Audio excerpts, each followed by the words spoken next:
All right, guys, today I'm here to talk about tennis balls. Now, these have a lot of uses when it comes to the striking arts like boxing or kickboxing, right? They're cheap, which is the greatest thing. Now, I want to explain the different ways you can use these because they can really develop your hand-eye coordination and your defense, okay? Now, I want to touch on the defense first. One of my biggest problems when I got into boxing and kickboxing is when people came at me, I backed up with my chin up. Horrible. And I got clocked a couple of times and it hurt. So I had a coach that he would make me shadow box and he would make me hit the bag with this. Now what this does is I put it, I don't like going directly under my chin because it kind of goes into your throat, but I like to go to the side, put my chin down, and it's forcing you, because it's downward pressure keeping this in here, which also builds your neck strength. There's a lot of isometric strength being built here. Now I keep it down and, start shadow boxing. Hit the angles, right? The ball's gonna want to fall out. It's normal. If it falls out, you got to keep yourself accountable. You make yourself do 5 push-ups, right? Now, whether you want to do mitt, pad, bag work, or shadow boxing, this is a great tool. And I actually prefer a racquetball because they're a little bit smaller. Just a preference, either one work, but I prefer the racquetball. Now, another way you can use this is hand-eye coordination, right? What I'll do is, I'll throw it up. There's my jab, cross, hook, uppercut, cross, hook, cross, jab, hook.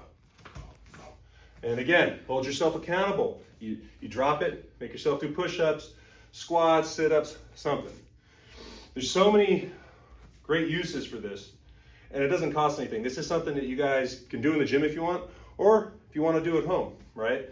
Sometimes we don't have the equipment at home to work out like we do in the gym, like having a heavy bag and having a partner to hold pads.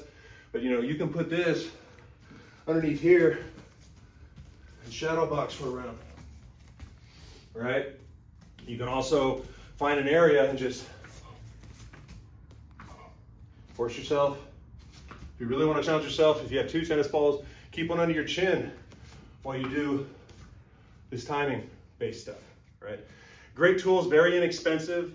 Again, I prefer racquetballs, but either work. Now, one drill with this, which I find really helps my reflexes, you will need a partner for, and I'll bring Eli in here, is head movement. And you guys gotta kind of experiment with this before you try it, because if Eli gets too close, this drill's not gonna work. And if he's too far away, it's not gonna work. And if he throws the ball too hard, it's not gonna work. What I wanna do, and I'm gonna trust him here, I'm gonna keep my glasses on, is you need a partner. I wouldn't really do it overhand. I do a fast underhand, but you're gonna get in your fighting stance, right? You're not gonna stand square because you never strike like that, ever, right? Whether you're orthodox or southpaw, you're gonna get in your stance, chin down, hands up, and you're gonna have them throw it at your face. Then you're gonna move out of the way, right? And sometimes he's going a little high, but it's hard, it takes time, it takes practice, it takes him figuring out the drill. But this is something great. Anderson Silva used to do this quite a bit in his training. I've seen other pro boxers do it. But it just forces you to react. And if I do get hit with it, go ahead and throw it soft. It's not the end of the world because it's a tennis ball. But they shouldn't be throwing this like a baseball anyway. Like I said, a nice little underhand motion, but very inexpensive way to really develop your reflexes and your defense and your striking. So, I get a sleeve of these and a sleeve of tennis balls and a sleeve of racquet balls and just keep them in your gym bag. Find someone to work with or do it at home by yourself, but this will elevate your striking to the next level.